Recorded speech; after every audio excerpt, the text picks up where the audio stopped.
reflections on a pro-Palestinian protest in Port Botany overnight involving demonstration against an Israeli cargo ship? Well, there've been, I would say to Australians, I understand people are distressed, but it's very important we don't allow distress to turn to anger and hatred, and that we work to ensure our country is not divided by this conflict. Australians have a right to be safe, Australians have a right to feel safe, and no one in this country should be fearful because of who they are or because of their faith. There is no place for racism, there is no place for anti-Semitism, there is no place for Islamophobia, there is no place for hateful prejudice in our country. We do believe in a right to peaceful protest, But I also want to make this point. There's a lot of misinformation on social media in relation to the provision of weapons. I again say what the Deputy Prime Minister has said. Australia has not supplied weapons to Israel since the start of the Hamas-Israeli conflict. And people, when reading some of the information on social media, should remember that the Minister for Defence and the Deputy Prime Minister has made that clear.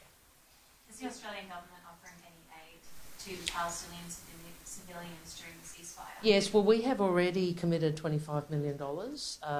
We did that, I think, in the first week of the conflict, and I made clear at that time that Australia was prepared to provide further assistance if that is required. We have a humanitarian catastrophe in Gaza, and the 300 trucks, obviously, in the context of that catastrophe and the widespread suffering of civilians, is a welcome step.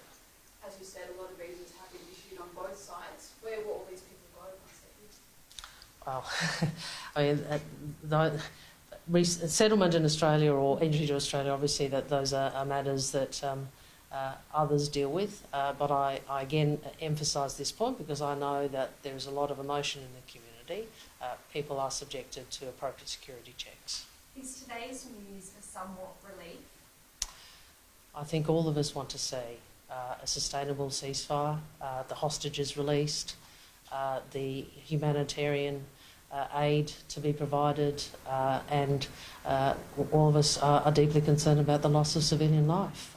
We know that any ceasefire can't be one-sided, and this one obviously has a range of steps associated with it.